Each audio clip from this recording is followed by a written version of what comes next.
tarde a todos, muito obrigada pela vossa presença. Enquanto editora deste livro, eu tenho só duas. A Tinta da China está a publicar, desde a sua existência, desde 2005, publica livros sobre o 25 de Abril, ou relacionados com o Estado Novo, ou relacionados com o PREC, sempre. Contudo, o ano passado, nos 50 anos do 25 de Abril, publicámos vários livros, tanto sobre o 25 de Abril visto por fora, o 25 de Abril, fotografias, ensaios, testemunhos, etc. Este ano, quando eu achava que já tínhamos esgotado as fotografias do 25 de Abril com o livro do Alfredo Cunha, que tinha 400 páginas, o Sérgio Treffaut teve a excelente ideia de me escrever a propor este livro, e eu imediatamente fiquei fascinada só com a ideia, porque tinha alguma imagem de algumas destas imagens, mas muito pouco. E quando vi o Nicolau Sérgio e vi este material, fiquei absolutamente apaixonada por esta ideia. Achei que fazia todo o sentido nós alinharmos nesta aventura que foi feita assim num tempo recorde em termos de produção, tal como a exposição que está patente agora em Cacilhas e que amanhã em Almada.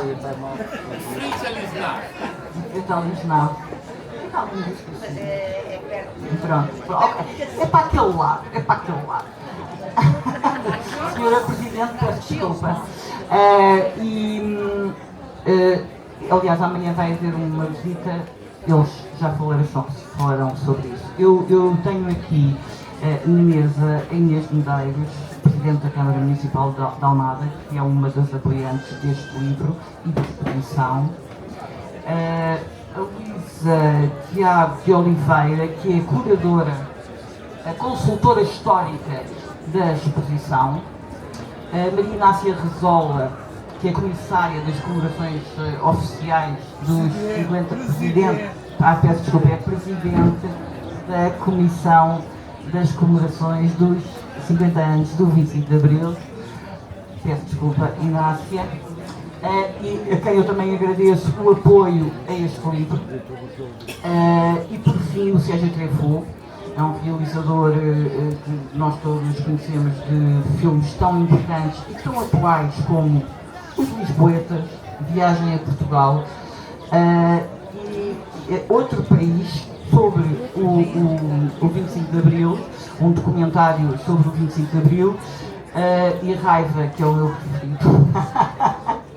Eu tinha que dizer isto. É um realizador português conceituado, premiado internacionalmente, e que teve esta ideia de reunir fotografias de dezenas de fotógrafos que passaram em Portugal desde 25 de Abril de 74 até depois, durante o período do século. Portanto, eu queria agradecer muito a tua confiança, Sérgio, agradecer muito à Inês e à Inácia, porque sem apoio este tipo de projeto é inviável comercialmente e não chega às pessoas. E agradecer à Luísa, a quem, aliás, vou passar a palavra. Pode ser? A Inês? És tu? É. Inês Medeiros. Bem, não pode ser Inês. Não há problema. Bom, dizer que este livro nasce de facto deste projeto, que depois o Sérgio falará certamente, mas que é um projeto muito especial, é um projeto que eu vou já fazer aqui uma declaração de interesse. Eu sou amiga do Sérgio há muitos anos, mas não é por isso que a Câmara de Almada apoiou desde o início este projeto, seja da exposição, depois naturalmente do livro, porque achamos que é fundamental que esta exposição absolutamente extraordinária, que eu convido todos a não perderem, que é uma exposição única, se realizasse, e portanto era normal que tivéssemos algum registro daquilo que é esta exposição, com todos estes grandes nomes da fotografia internacional que vieram fotografar não apenas o 25 de Abril, e a grande diferença é que fotografaram o primeiro ano da democracia e tudo o que se passou naquele ano em 74 e 75, e foi muita coisa, e portanto e fotografaram com o olhar justamente, eu não estou a dizer imparcial, em alguns casos até era um olhar militante, e bem, mas era com o olhar, apesar de tudo, externo, e com uma imensa generosidade, e isso também se sente nas fotografias. Eu sei o quanto esta exposição foi sonhada, não apenas pelo Sérgio Treffaut, mas também pela Margarida Medeiros, a quem a exposição é dedicada, e sobretudo há muito tempo que, graças ao Sérgio e à Margarida, vivemos acompanhados destas fotografias e do grande sonho de as apresentar em público. Portanto, foi com grande satisfação que soubemos que a Comissão iria apoiar parte da exposição, e logo de início a Câmara da Almada, que também teve um ano, também tinha previsto isto, um ano de comemorações dos 50 anos do 25 de Abril, dissemos, não, então esta exposição será o encerramento deste ano de comemorações, porque é justamente esta viagem por este ano entre 74 e 75.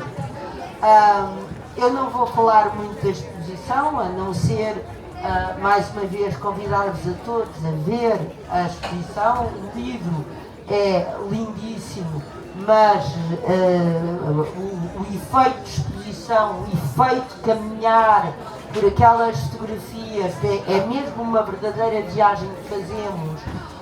É uma experiência que todos deveriam fazer, porque temos um alto e baixo de emoção, de emoções várias, com umas tiragens lindíssimas, aliás, também, e há imensas interrogações que vêm, há imensas recordações que vêm para os mais velhinhos, e só posso agradecer mais uma vez à Tinta da China, também a disponibilidade que teve logo em editar o livro, que é um catálogo, no fundo, não é? Da exposição também, é um bocadinho mais do que isso, e naturalmente não faria sentido estar a apoiar a exposição sem apoiar o livro, porque mesmo que sejam procedimentos diferentes, estão totalmente interligados.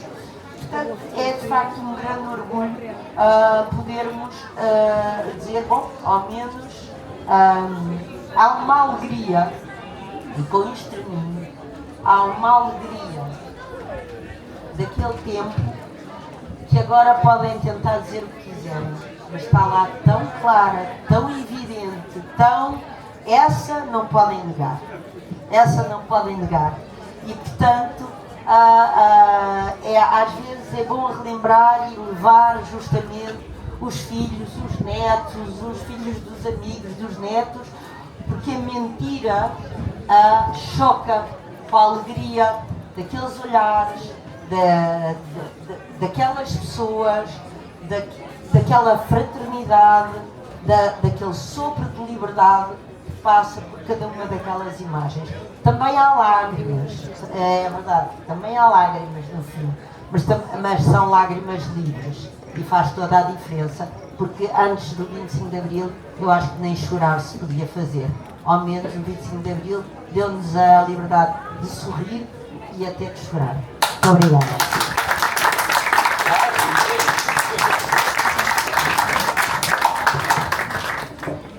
Boa tarde. Somos bastantes que vamos falar.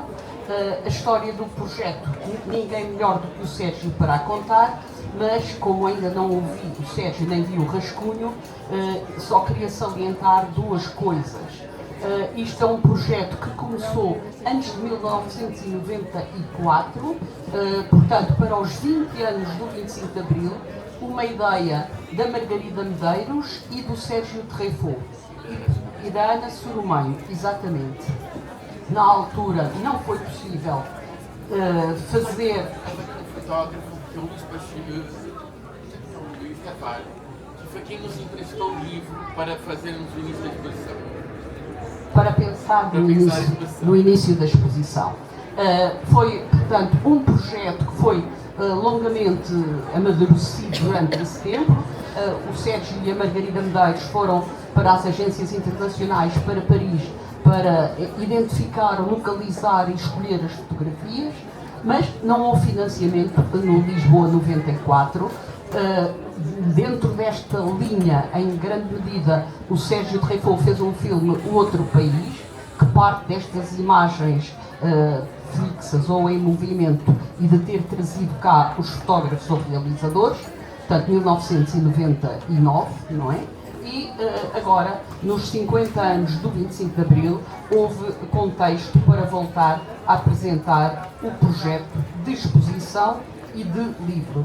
Dois resultados. A exposição e o livro reportam-se a fotografias, parece que estou a dizer uma banalidade base, que é, mas não são exatamente uma exposição de outra coisa ou que pretenda abarcar todo um período histórico com as mudanças de governos ou sequer as mudanças de fases determinadas pelo 28 de setembro, pelo 11 de março ou pelo 25 de novembro. Não, não é isso.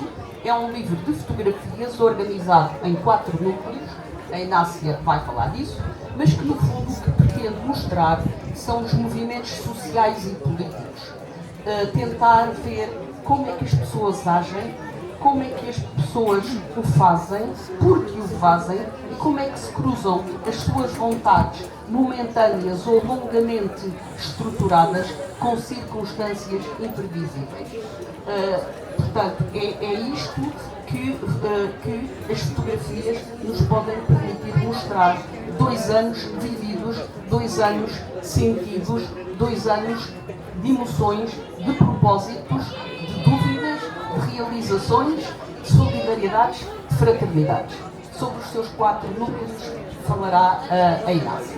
O Sérgio é o obreiro desta exposição e deste livro, além de curador e organizador do livro, é muitas outras coisas. Mas também foram indispensáveis os fotógrafos que fizeram as fotografias, não é verdade? O arquiteto Pedro Pacheco, que fez um magnífico trabalho, e as várias equipas no terreno, assim como todos os que a apoiaram e que não, todas as estruturas que o apoiaram e que nem sempre são visíveis. Mas os parabéns principais são para o Sérgio e para a sua determinação de 30 anos. A minha contribuição para esta exposição é muito modesta. Sou apenas consultora científica, mas do meu modesto lado, porque os parabéns são para o Sérgio, fundamentalmente, este projeto, nas suas 2 componentes, cruza-se com outras pessoas que eu gostaria de referir. E porque isto é de natureza pessoal, agora vou ler. Pessoas como a Guida. Para mim, é a Guida, no livro e na exposição, chama-se Margarida Medeiros. Verão de 1975, foi quando a conheci. Tempo quente, conhecemos-nos no serviço cívico a fazer uma recolha etnomusicológica. Foram 3 meses vividos em aldeias perdidas, uma por mês. 2 raparigas de 17 e 18 anos, 2 rapazes, alojados onde possível, como em casas sem casa de banho, e a comer onde possível. O verão foi mesmo intenso, debates aguerridos, e naquele tempo a Guida, que também participava intensamente nas discussões, trabalhava no campo, gravava e transcrevia. À tardinha, quando os rebanhos voltavam à aldeia e os chocalhos ecoavam pelos caminhos, a Guida regava a terra, pois, com o sol a pôr-se, a rega dura mais, afiançava ela. E a Guida cantorilava o que nesses dias ouvíamos e tentava de ouvido tirar as notas e tocar na sua flauta. Mira-me, Miguel, como estou de bonitica, saia de borel, camisinha de estúpica. A Guida era as plantas e a música, as alfaias agrícolas que obtínhamos e as gravações que fazíamos para um futuro museu do povo. A Guida, em família, era conhecida como a parisiense. E eu julgo que esta ideia de procurar o olhar dos fotógrafos estrangeiros sobre Portugal radica neste entrecruzamento do seu fascínio por Paris e do seu súbito experimentar do olhar do outro, que a etnografia pode permitir e que com ela e comigo aconteceu em 1975.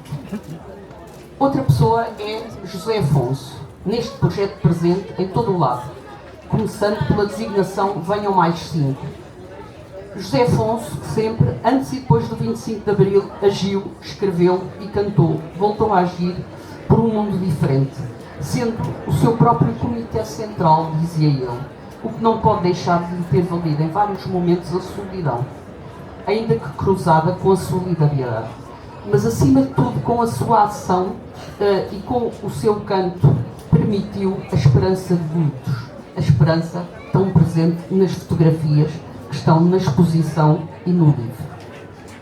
E a outra pessoa que gostaria de referir neste meu contributo pessoal é Carlos Almada Contreiras, um MFA da Marinha que escolheu Grândola para a senha do golpe e que no curso dos acontecimentos introduziu uma ação não prevista no plano de operações, mas uma ação tão crucial como a tomada da sede da PIDGS em Lisboa. Depois aconteceu o que sabemos, com os disparos da PIDGS sobre a população que se dirigia à sua sede, que fez 4 mortos e dezenas de feridos. A ocupação da sede da PIDGS impediu a continuação da polícia política. Foi a tomada da Bastilha portuguesa. Foi o 14 de julho português. E, portanto, foi um inequívoco sinal de libertação que permitiu que os movimentos sociais ganhassem uma força imensa. Os movimentos sociais aqui retratados e na exposição. Quem chamou os fuzileiros desde a madrugada de 25, ainda era noite, fuzileiros estes que com outras contribuições só conseguiram alcançar o objetivo na manhã do dia 26, foi o comandante Contreiras. E, portanto, permite-me lembrar esta mulher, que era minha amiga, e estes homens que já morreram. Dito isto, viva a vida, como se intitulou, viva lá a vida, como se intitulou uma peça de teatro do grupo A Barraca.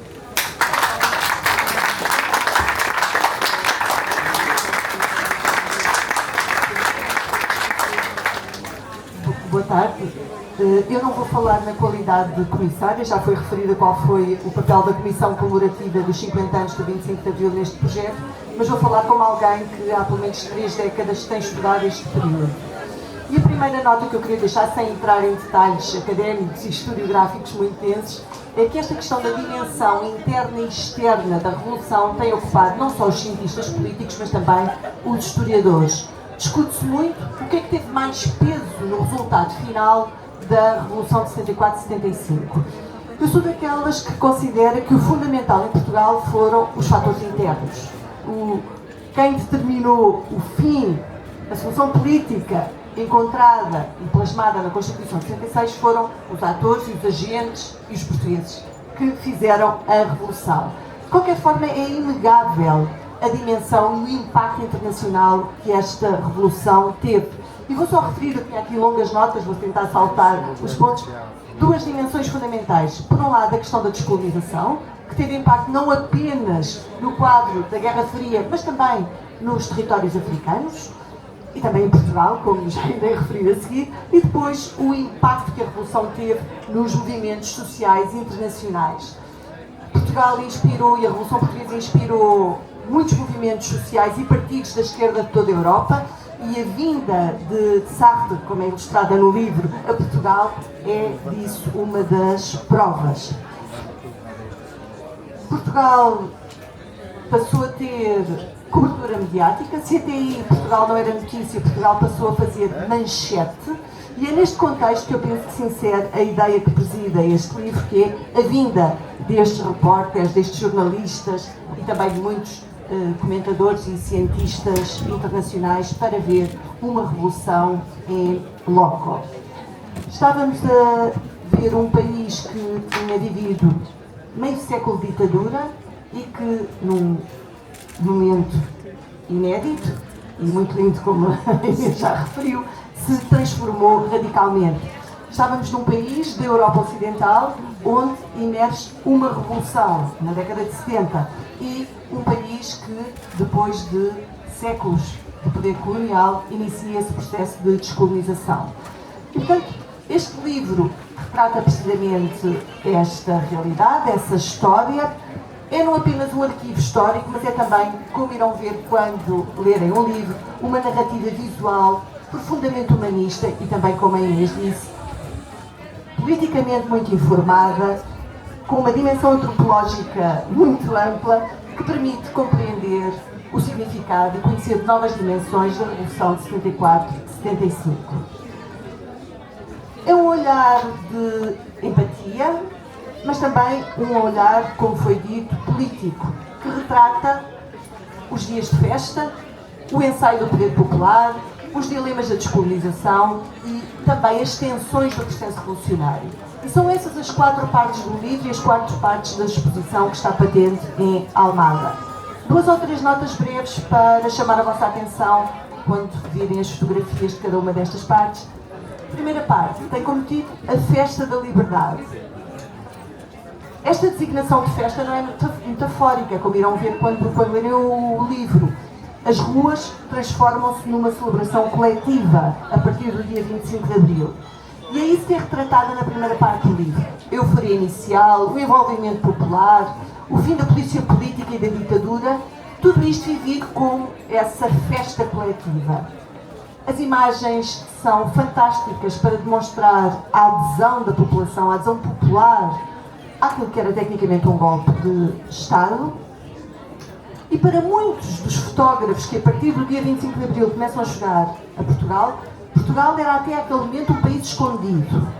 E, portanto, é esta novidade, a súbita visibilidade que o país ganha, que a Revolução permitiu. A segunda parte, como disse, tem como título Novas Formas de Poder e revela a Revolução Portuguesa no seu esforço mais ousado, transformar a sociedade a partir da base.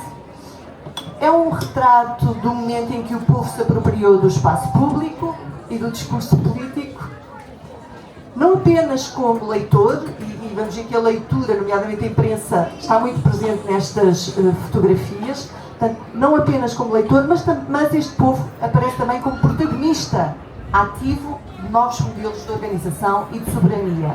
Como?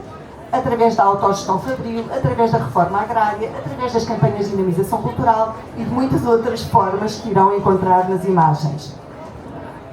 Com o olhar estrangeiro como testemunha, esta segunda parte do livro imortaliza a utopia em construção, onde a liberdade se concretizou, como podem ver nas imagens, em assembleias, em greves, em murais, em cooperativas, mas também em votos.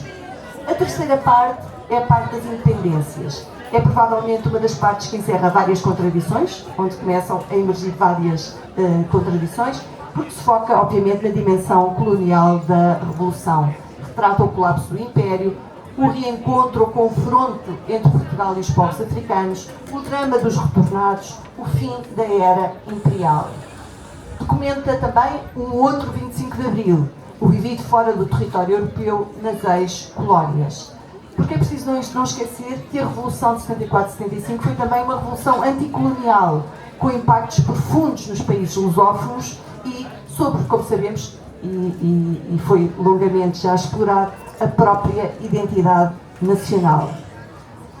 Finalmente, a última parte, um país dividido, foca-se no período mais tenso e incerto do processo revolucionário português. Retrata a crescente polarização vivida em 1975, culmina no 25 de novembro. Revela a radicalização, os confrontos ideológicos, os limites da Revolução. Revela provavelmente o momento menos lírico da Revolução, as suas fragilidades, os confrontos internos e também em alguns momentos, em algumas imagens, o desencanto progressivo de alguns dos seus protagonistas. Se nas partes anteriores do livro e da exposição o olhar estrangeiro captava sobretudo a euforia, a festa, a utopia, nesta parte começamos a encontrar a tensão, o conflito e, como disse, em alguns momentos também, alguma desilusão. Temos um país muitas vezes retratado ao ponto de ruptura.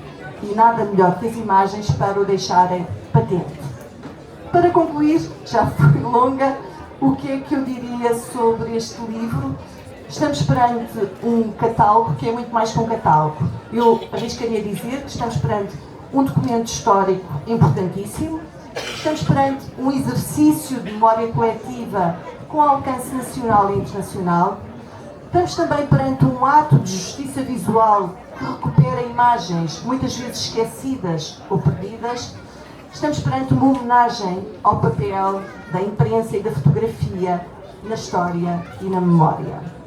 O título do livro, Venham Mais 5, não é apenas um aceno ao Zeca Afonso ou uma música de intervenção. É também, como irão ver quando lerem o livro, um convite a novos olhares, à multiplicação dos olhares sobre a Revolução de 74-75, à pluralidade de vozes, e vou encontrar muitas vozes e muitos olhares neste livro. E, sobretudo, à renovação não apenas das leituras e das interpretações sobre a Revolução de 74-75, como também à renovação do impulso democrático. Obrigada.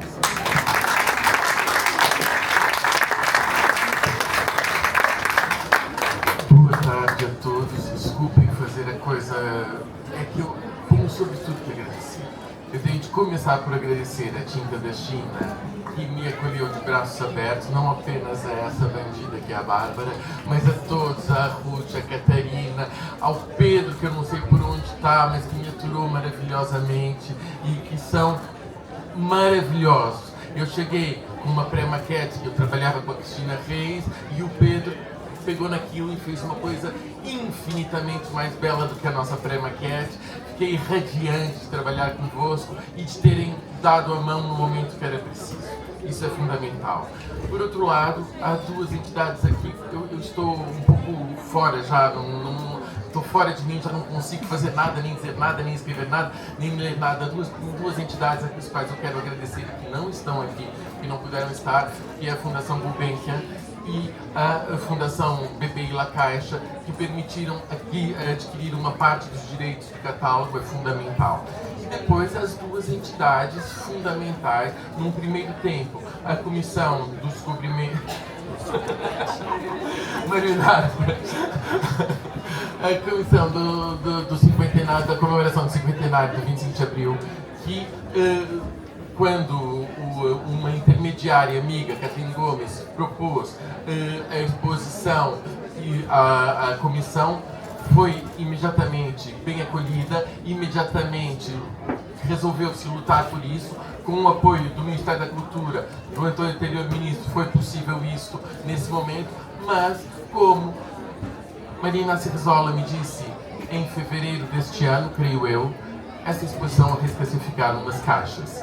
Ou seja, existia uma relação com a Câmara de Almada que tinha começado em janeiro do ano passado, nós procurávamos coisas, mas esta exposição não existiria sem a decisão da Inês. Não existiria sem a Câmara Municipal de Almada. Essa exposição não teria lugar. Seria um conjunto de fotografias lindas fechadas dentro de umas caixas. E neste momento, esta é a realidade. Este catálogo, que eu adoro, é a memória que se tem de fotografias que durante 50 anos não estiveram em Portugal. E a esse lado, há uma fotografia que ficou aqui e tal, mas não se conhecia. E o trazer essas fotografias para Portugal era um desafio, mantê-las em catálogo é um desafio, falar da exposição como algo de diferente, porque numa exposição há um vibrato. A Inês falou eu outro dia, ontem estava falando, hoje estava falando de uma maneira muito grosseira e mal educada e sei lá o que dizer. É como ver um roto em reprodução e ver um roto ao vivo. É mais ou menos isso. Viajar naquele espaço é algo que nos habita, é uma coisa muito especial. Pronto, esses agradecimentos. Inês, não haveria exposição sem a Câmara Municipal de Almada. É uma coisa que eu digo todos os dias. Eu espero que nós consigamos fazer com que ela dure mais tempo. Mas nisso tudo eu não tenho muito a dizer nesse momento, não sou capaz. Só queria dizer que hoje saíram reportagens nos jornais, hoje saiu uma no Expresso. Saiu uma no Expresso de um jornalista que me entrevistou, que chamava de Nelson Treffaut,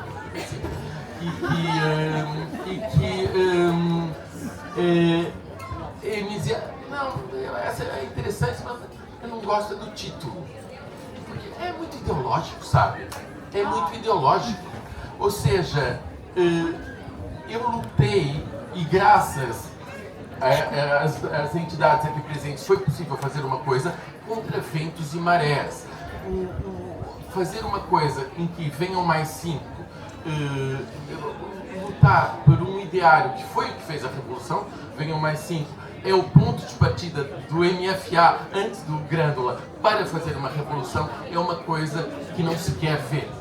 E lamento ter de citar coisas que a Comissão talvez não goste que eu cite, mas é verdade. Eu propus ao Presidente da República que ele homenageasse os fotógrafos que estavam presentes e nunca tive resposta nenhuma. Não foi o único. Houve várias instituições que realmente, na questão da itinerância, não quiseram essa exposição. E nisso eu lamento perante as instituições presentes, é graças a ela que ela existe, mas é contra muitas que não a quiseram.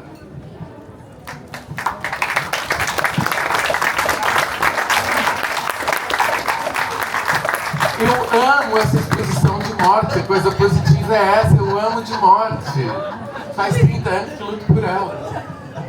E a exposição já teve, em 3 fins de semana, 3.000 visitantes, do lado de lá. Não é muito hábito as pessoas saírem de Lisboa para ir e atravessarem o Tejo e a Ponte para irem ver uma exposição. E foram 3.000 visitantes. Já perguntei à Bárbara Bolhosa se também tem 3.000 catálogos, não é? Amanhã. Aqui eu não sei que é amanhã. Diga lá.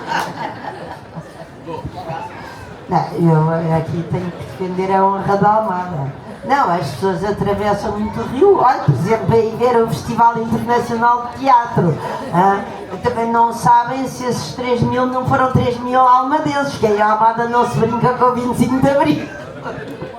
Não, mas fora este lado de brincadeira, não interessa de onde é que vêm os visitantes.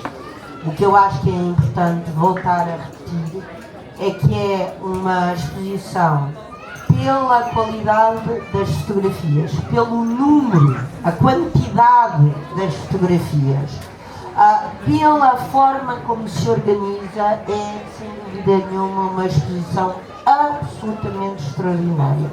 E não desfazendo a beleza do livro, e a Bárbara não vai levar a mal, mas é evidente que não é a mesma coisa ver uma fotografia na dimensão de uma página e de ver uma fotografia quase em tamanho real de pessoa.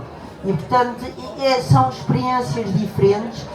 É óbvio. Ainda não conseguimos fazer livros desse tamanho, Inês. Pois, não, e ainda bem, senão as nossas casas seriam um inferno. Ainda bem que não fazem desse tamanho. Mas é verdade que eu quando peguei, eu só recebi o livro ontem, ou hoje, está fresquinho. Mas há aquela coisa que é quase de revivermos a emoção da descoberta daquela imagem. E dizer, eu agora tenho uma para mim. E portanto, uma coisa não invalida a outra. O catálogo, parabéns, está mesmo lindíssimo. E não percam de facto aquela experiência extraordinária, porque é mesmo enche-nos a alma e o coração. Eu agora, pronto, hoje já citei uma vez, vou citar outra vez. Anda aí um discurso, que é o poema da Sofia, são palavras que tornam as almas pequenas. Esta exposição, estas imagens engrandecem as nossas almas.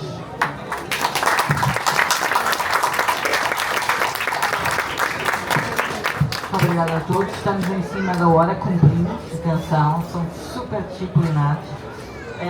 Agora a seguir o Sérgio vai ali para o pavilhão da Tinta da China dar autógrafos. Já vi, portanto, só vê clientes. Autografas como editor.